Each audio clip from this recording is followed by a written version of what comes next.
शेवपुरी, पाणीपुरी, भेलपुरी, दाबेली असे स्टॉलवर मिळणारे विविध प्रकारची चाटची रेसिपी नाव जरी ऐकलं तर तोंडाला नक्की पाणी सुटतं. तर अशीच एक भन्नाट चटाकेदार आंबट गोड तिखट चटपटीत दहीपुरीची रेसिपी आज मी तुमच्याबरोबर शेअर करणार आहे. दिसायला काय सुंदर दिसत आहे, बघता क्षणी खाण्याचं मन नक्की होणार आणि बनवल्याशिवाय सुद्धा मन राहणारच नाही. भरपूरच सोपी आहे. स्टेप बाय स्टेप पूर्ण रेसिपी दाखवणार आहे. आवडल्यास चॅनलला नक्की सबस्क्राईब करा. चला तर मंडळी, आता बोलण्यामध्ये जास्त वेळ वाया न घालवता अशी चटपटीत रेसिपी बनवायला घेऊ.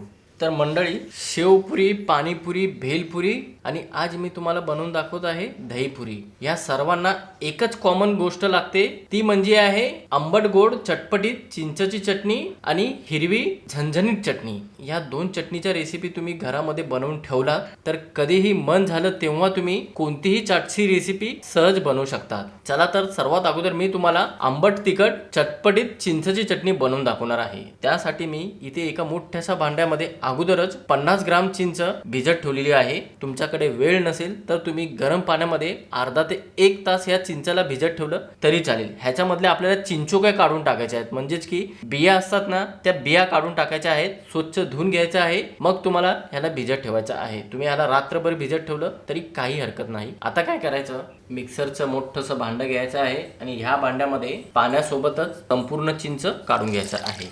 पाण्यामध्ये भिजत ठेवताना चिंचला पाणी आपल्याला जास्त टाकायचं नाही. चिंच बुडेल इतकंच आपल्याला पाणी टाकायचं आहे. आता या चिंचला एकदम बारीक आपल्याला वाटून घ्यायचं आहे. शक्य असेल तितकं आपल्याला बारीक वाटून घ्यायचं आहे. मोठंसं भांडं घ्यायचं आहे आणि त्याच्यावर अशी गाळणी घ्यायची आहे. मग या गाळणीवर आपल्याला वाटून घेतलेली चिंच संपूर्ण काढून घ्यायची आहे. कारण की आपल्याला एकदम स्मूथ पेस्ट पाहिजे. त्यासाठी एखादा चमचा घ्या आणि चमच्याने असं ढवळून खालती पाणी काढून घ्या, म्हणजे चिंचचं आपल्याला स्मूथ पेस्ट काढून घ्यायची आहे. आणि हा चोथा उरलाय ना, त्या चोथ्यावर आणखीन आपल्याला पाणी टाकायचं आहे. थोडं थोडं पाणी टाका बरं का. अर्धा ते पाऊण कप आपल्याला थोडं थोडं पाणी टाकायचं आहे. जोपर्यंत चोथा अर्धा ते 1 चमचा राहत नाही तोपर्यंत आपल्याला असं ढवळून याला मॅच करत पूर्ण ह्याच्यातला पल्प काढून घ्यायचा आहे.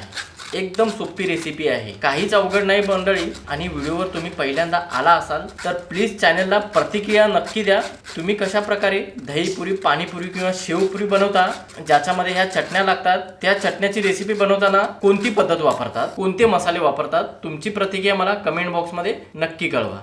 तर पाहू शकता, थोडं थोडं पाणी करून अर्धा ते पाऊण कप मी इथे पाणी वापरलेलं आहे आणि इतका चोथा उरलेला आहे. आता पुढच्या स्टेपसाठी आपल्याला किचनकडे जायचं आहे. तर मंडळी, इथे चटपटीत लाल चटणी बनवण्यासाठी नॉनस्टिक पॅन मध्ये 1 चमचा तेल गरम करून घेतलेला आहे आणि त्याच्यामध्ये आपल्याला पाव चमचा हिंग टाकायचे आहे. तुम्ही वाटलं तर याच्यामध्ये अर्धा ते 1 चमचा हिंग बरोबर जिरे सुद्धा टाकू शकता. थोडा वेळ आपल्याला असा चमचा चालून घ्यायचा आहे. हिंगाला तेलामध्ये चांगल्या प्रकारे एकजीव करायचा आहे आणि परतून सुद्धा घ्यायचा आहे. आता इथे यावेळेस आपल्याला गॅस मंद करायचा आहे आणि वाटून ठेवलेली चिंचची पेस्ट संपूर्ण काढून घ्यायची आहे. आणि काही सेकंद, म्हणजेच की जवळपास 30 ते 40 सेकंद आपल्याला चमचा ढवळून घ्यायचा आहे आणि थोडीशी हलकी उकळी येण्याची वाट पाहायची आहे. जास्त नाही, फक्त 30 ते 40 सेकंदापर्यंत. तर पाहू शकता मंडळी, हलकीशी उकळी येऊ लागलेली आहे. आता जितक्या प्रमाणामध्ये आपण चिंच घेतली होती तितक्याच प्रमाणामध्ये आपल्याला इथे गूळ घ्यायचं आहे. कारण की आपल्याला ही चटणी आंबट आणि गोड बनवायची आहे. त्याच्यासाठी आपल्याला गुळाचं प्रमाण तितकंच पाहिजे. तुम्ही वाटलं तर गुळाचं प्रमाण इथे आणखीन 50 ग्राम वाढवू शकता. म्हणजेच की 100 ग्राम गूळ घेतलं तरी चालेल, किंवा अर्ध्या प्रमाणामध्ये गूळ आणि अर्ध्या प्रमाणामध्ये साखर घेतलं तरी काही हरकत नाही, किंवा पूर्ण प्रमाणामध्ये इथे तुम्ही साखर वापरू शकता. आता चमचा चालून अगोदर आपल्याला गुळाला चांगल्या प्रकारे मेल्ट होऊ द्यायचं आहे. मगच आपल्याला पुढची स्टेप करायची आहे. गॅस आपल्याला शेवटपर्यंत मंद ठेवायचा आहे. अजिबात आपल्याला गॅस फास्ट करायचा नाही. आणखीन एक महत्वाची टिप देतो, कधी पण ही चटणी तुम्ही बनवत असाल तर जाड बुडाचं भांडं घ्यायचं आहे आपल्याला. पातळ बुडाचं भांडं घेतला तर चटणी पूर्ण भांड्याला चिटकून जाईल आणि चटणी करपण्याची जास्त शक्यता आहे, म्हणजे चटणी जळण्याची जास्त शक्यता आहे. त्याच्याने फ्लेवर पूर्ण बिघडून जाईल. म्हणून आपल्याला जाड बुडाचं भांडंच घ्यायचं आहे. शक्यतो नॉनस्टिक पॅनच घ्या, स्टील किंवा लोखंडी घेऊ नका. तर मंडळी, आपण पाहू शकता फक्त 30 ते 40 सेकंदामध्ये गुळ विरघळलेला आहे. कारण की मी गुळाला किसून घेतलेलं होतं. तुम्ही सुद्धा गुळाला किसून घ्या, नाहीतर काय होणार, ओव्हर कुकिंग होणार तुम्ही गुळ असंच वापरलं तर. म्हणून किसून घेणं जास्त महत्वाचं आहे. आता इथे आपल्याला चटणीचा फ्लेवर वाढवण्यासाठी काही मसाले वापरायचे आहेत. सर्वप्रथम इथे आपल्याला अर्धा चमचा आपल्याला काळी मिरी पावडर वापरायची आहे. सोबतच अर्धा चमचा चाट मसाला, किंवा तुम्ही आमचूर पावडर वापरलं तरी चालेल, चाट मसाला नसेल तर. 1 चमचा जिऱ्याची पावडर, 1 चमचा आपल्याला काळं मीठ वापरायचं आहे. तुमच्याकडे काळं मीठ नसेल तर तुम्ही चवीनुसार सेंधव मीठ वापरायचं आहे. मी इथे काळं मीठ सुद्धा वापरत आहे आणि चवीनुसार सेंधव मीठ सुद्धा वापरत आहे, किंवा रेग्युलर मीठ वापरलं तरी चालेल. रंग चांगला येण्यासाठी 1 चमचा काश्मीरी लाल तिखट आहे. ही मिरची पावडर फक्त रंग चांगला येण्यासाठी आहे बरं का, तिखटवाली नसते. म्हणून तुम्ही पण रंग चांगला येण्यासाठी 1 ते 1.5 चमचा काश्मीरी लाल तिखट वापरायचं आहे. आता चमचा चालून चांगल्या प्रकारे मसाले चिंचच्या सिरप मध्ये चांगल्या प्रकारे एकजीव करायचा आहे आणि आपल्याला चमचा चालवतच राहायचा बरं का. इथे चमचा चालवणं बंद करायचं नाही. चटणीला थिकनेसपणा येईपर्यंत आपल्याला ढवळत राहायचं आहे. म्हणजे कन्सिस्टन्सी किती पाहिजे, फक्त आपल्याला अर्धी तार व्हायला पाहिजे. 1 तार संपूर्ण करायचा नाही या पाकेचा. अर्धी तार झाली की चटणीची थिकनेसपणा चांगली येते. तर मंडळी, मसाले टाकल्यापासून आतापर्यंत जवळपास 8 ते 10 मिनिटं झालेली आहेत आणि चटणीचा रंग पाहू शकता, काय जबरदस्त असा रंग आलेला आहे. आता चटणीचा सुगंध चांगला येण्यासाठी इथे मी पाव चमचा वेलची पावडर टाकत आहे. पूर्णपणे ऑप्शनल आहे वेलची पावडर, तुम्ही नाही टाकला तरी चालेल, कारण की चटणी अशीच एकदम चटपटीत तर होते, शिवाय वास सुद्धा एकदम सुगंधित येतो. म्हणून इथे तुम्ही वेलची पावडर नाही टाकला तरी चालेल. चांगल्या प्रकारे ढवळून घ्यायचा आहे आणि ह्याची कन्सिस्टन्सी पाहू शकता, परफेक्ट कन्सिस्टन्सी झालेली आहे. यापेक्षा जास्त घट्ट करू नका, कारण की जसं जसं हे थंड होणार ह्याला घट्टपणा आणखीन वाढणार. म्हणून काय करायचं, आता गॅस बंद करायचा आहे आणि ह्या चटणीला चांगल्या प्रकारे अगोदर थंड करून घ्यायचं आहे. तर मंडळी, इथे मोठीशी वाटी घ्या आणि त्याच्यावर आपल्याला अशी गाळणी घ्यायची आहे. चिंचेची चटणी थंड झालं की आपल्याला गाळून घ्यायचं आहे. तुम्ही गाळून नाही घेतलं तरी चालेल, पूर्णपणे ऑप्शनल आहे. पण काय होतं, कधी कधी आहे ना, मसाले जास्त तोंडामध्ये येतात, पण त्याची चव आपल्याला आवडत नाही. म्हणून ह्याला गाळून घ्या. मसाल्याचा चोथा राहिला तर तो बाजूला काढायचा आहे, कारण की मसाल्याचा पूर्ण फ्लेवर ह्या चटणीमध्ये उतरला जातो. चांगल्या प्रकारे गाळून घ्यायचा आहे. म्हणून बारीक छिद्राची चाळणी घ्यायची आहे आणि थोडं थोडं टाकून असं आपल्याला गाळून घ्यायचं आहे. संपूर्ण एकदाच टाकू नका. तर मंडळी, पाहू शकता असं चटपटीत चटणीला आपल्याला गाळून घ्यायचं आहे आणि याची कन्सिस्टन्सी पाहू शकता, परफेक्ट कन्सिस्टन्सी आहे. जितक्या प्रमाणामध्ये ही चटणी तुम्हाला शिजवून दाखवलेली आहे तितक्याच प्रमाणामध्ये शिजवून घ्यायचे आहे. त्यापेक्षा जास्त तुम्ही शिजवलात तर ह्यापेक्षा जास्त चटणी थिकनेस होईल, म्हणजे जास्त घट्ट होईल. जशी जशी ही थंड होणार तशी तशी ही घट्ट होत जाणार. आणि ह्या चटणीला आपण शिजवून घेतलेला आहे. तर ह्याला तुम्ही काचेच्या भरणीमध्ये बंद करून ठेवलात, म्हणजे स्टोर करून ठेवलात फ्रीजमध्ये, तर 1 महिन्यापर्यंत ही चटणी तुम्ही टिकवून ठेवू शकता. आणि कधी पण तुम्हाला दहीपुरी, पाणीपुरी, शेवपुरी खाण्याची इच्छा झाली तर ही चटणी तुम्ही वापरू शकता. चटणी पूर्ण तयार झाली की थोडा वेळ आपण याला बाजूला ठेवतो. लाल चटपटीत चटणी तयार झाली की लगेच आपल्याला झणझणीत तिखटवाली हिरवी चटणी बनवायची आहे. त्यासाठी पुन्हा मिक्सरचं भांडं घ्यायचं आहे आणि त्याच्यामध्ये आपल्याला 1 वाटी म्हणजेच की भरपूर प्रमाणामध्ये आपल्याला कोथिंबीर घ्यायची आहे. कोथिंबीरची देठं तशीच ठेवायची बरं का, कवळी कवळी देठं असतात ना तशीच ठेवायची आहे. थोडीशी जाड देठं असतील तर काढून टाकायची आहे. देठामुळे चटणीची चव जास्त खमंग येते आणि फ्लेवर सुद्धा चांगला येतो. आणि सेम क्वांटिटीमध्ये इथे आपल्याला फ्रेश पुदिना घ्यायचा आहे.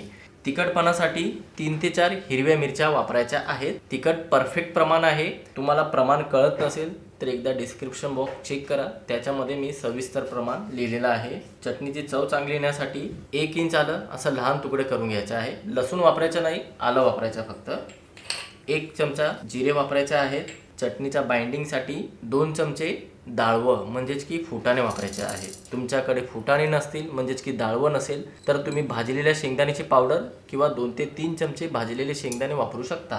पोट बाधू नये म्हणून पाव चमचा हिंग वापरायची आहे. इथे चवीनुसार किंवा अर्धा ते 1 चमचा आपल्याला काळं मीठ वापरायचं आहे. तुम्ही वाटलंच तर रेग्युलर मीठ वापरू शकता चवीनुसार. अर्धा चमचा लिंबाचा रस वापरायचा नसेल तर 1 चमचा दही वापरू शकता. आणि सोबतच चटणीची चव बॅलन्स राहण्यासाठी अर्धा चमचा आपल्याला आमचूर पावडर वापरायचा आहे. आमचूर पावडर नसेल तर अर्धा ते पाव चमचा चाट मसाला वापरायचा आहे. आता आपल्याला अगोदर ह्याला चांगल्या प्रकारे फिरवून बारीक करून घ्यायचं आहे या सर्व जिन्नसांना. मग याच्यामध्ये चटणीची कन्सिस्टन्सीसाठी जास्त पाणी वापरायचं नाही ना कमी पाणी वापरायचं आहे. मध्यम कन्सिस्टन्सीमध्ये आपल्याला ही चटणी तयार करायची आहे. त्यासाठी थोडं जपूनच पाणी वापरून मध्यम कन्सिस्टन्सीमध्ये चटणी तयार करून घ्या. चटणी वाटून झाली की मोठ्याशा वाटीमध्ये काढून घ्यायची आहे. आणि पाहू शकता याची कन्सिस्टन्सी ना जास्त घट्ट आहे ना जास्त पातळ, मीडियम कन्सिस्टन्सी आपल्याला अशी चटणी वाटून घ्यायची आहे. तुम्ही वाटलं तर याच्यामध्ये मिरचीचं प्रमाण तुमच्या आवडीनुसार वापरू शकता. मिरची जास्त वापरली तरी अजिबात याची चव जास्त तिखट लागणार नाही, कारण की आपण ह्याच्यामध्ये जे मसाले वापरलेले आहेत त्याची चव एकदम बॅलन्स राहणार. चला तर मंडळी, दोन्ही चटण्या आपल्या तयार झालेल्या आहे. आता फटाफट मी तुम्हाला पुढची स्टेप दाखवतो. आता दहीपुरी बोललं की दही नसेल तर ही दहीपुरीची रेसिपी अपूर्णच आहे. तर इथं मोठंसं भांडं घेतलेलं आहे आणि त्याच्यामध्ये मी अर्धा लिटर दही घेतलेली आहे. कोणत्याही ब्रँडची दही तुम्ही घेऊ शकता.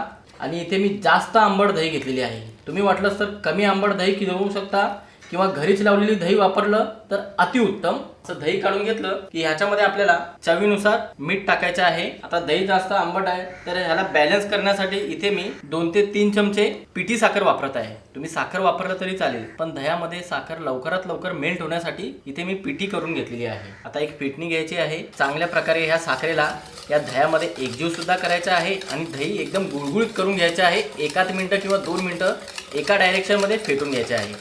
तुम्ही कमी आंबट दही घेत असाल तर तिथे 1 किंवा 1.5 चमचा साखर वापरू शकता. इथे मी 3 चमचे साखर का वापरलेली आहे, कारण की दही जास्त आंबट आहे. अशी फेटणी घेतली की मंडळी दहीच्या गाठी मोडल्या जातात, म्हणून फेटणी वापरा. चमच्याने थोडासा वेळ लागतो. 2 मिनिटापर्यंत फेटून झालेला आहे. आता तुम्हाला याची कन्सिस्टन्सी दाखवतो आणि थिकनेसपणा दाखवतो, किती क्रीमी टेक्स्चर झालेला आहे. पाहू शकता काय जबरदस्त क्रीमी टेक्स्चर झालेला आहे. अशी पूर्वतयारी करून घ्यायची आहे. दोन्ही चटणी झाली, दही झालं. आता पुढची स्टेप. तर मंडळी इथे अगोदरच मी उकडलेले बटाटे मॅश करून घेतलेले आहे. म्हणजेच की 6 मीडियम टाईपचे बटाटे घेतलेले आहेत. वजनी प्रमाणामध्ये 250 ग्राम बटाटे आहेत. त्याला किसून घेऊ नका, हाताने मॅश करून घ्या. आता ह्याच्यामध्ये आपल्याला थोड्याशा प्रमाणामध्ये उकडून घेतलेले म्हणजेच की शिजवून घेतलेले मूग आहेत. हिरवे मूग आहेत बरं का. तुम्ही वाटलंच तर भिजत ठेवलेले मोड आलेले मूग वापरलं तरी चालेल, पण झटपट पद्धतीने करायचं असेल तर तुम्हाला 15 मिनिटं ह्याला शिजवून घ्यावं लागेल. तुमच्या आवडीसवडीनुसार ह्याच्यामध्ये तुम्ही मूग वापरू शकता किंवा शेंगदाणे वापरलं तरी चालेल. चवीनुसार मीठ टाकायचं आहे.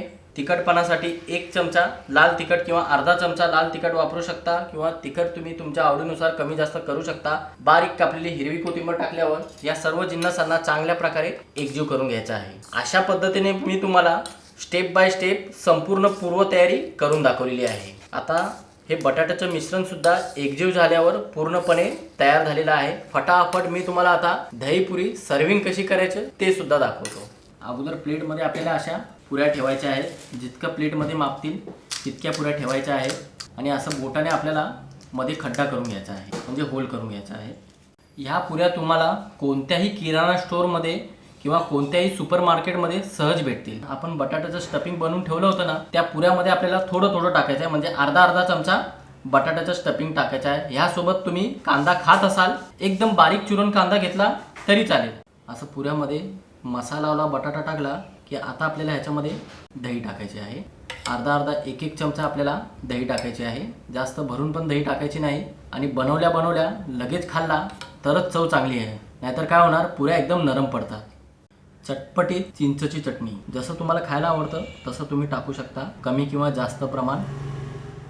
हिरवी चटणीचं प्रमाण थोडंसं जास्त वापरा, मी सजेस्ट करेन, कारण की आंबट तिखट गोड बरोबर प्रमाणामध्ये असलं की चव चांगली येते. अशाच पद्धतीने सर्विंग करून घ्यायचं आहे. आता याच्यावरती आपल्याला खाऱ्या बुंद्या टाकायच्यात. अशा पूर्णपणे ऑप्शनल आहे. तुम्ही खाऱ्या बुंद्या नाही वापरलं तरी चालेल. फक्त तुम्ही ह्याच्यावरती बारीक शेव टाकून खाल्ला तरी चालेल किंवा कांदा टाकून खाल्ला तरी चालेल. तुमच्या तोंडाला नक्की पाणी सुटलं असेल इतकं मी तुम्हाला 100% खात्रीने सांगतो. आणि आता शेवटी अशी बारीक शेव टाकायची आहे. ओ हो मंडळी, मला तर राहवतच नाही आहे, असं तोंडाला पाणी सुटलेलं आहे. कधी एकदा ही पुरी खाऊ असं झालेलं आहे. तर मंडळी, आजची रेसिपी कशी वाटली नक्की कळवा तुमची प्रतिक्रिया मला कमेंट बॉक्समध्ये. चला तर मंडळी, अशाच नवनवीन रेसिपीसह पुन्हा एकदा भेटूया. धन्यवाद.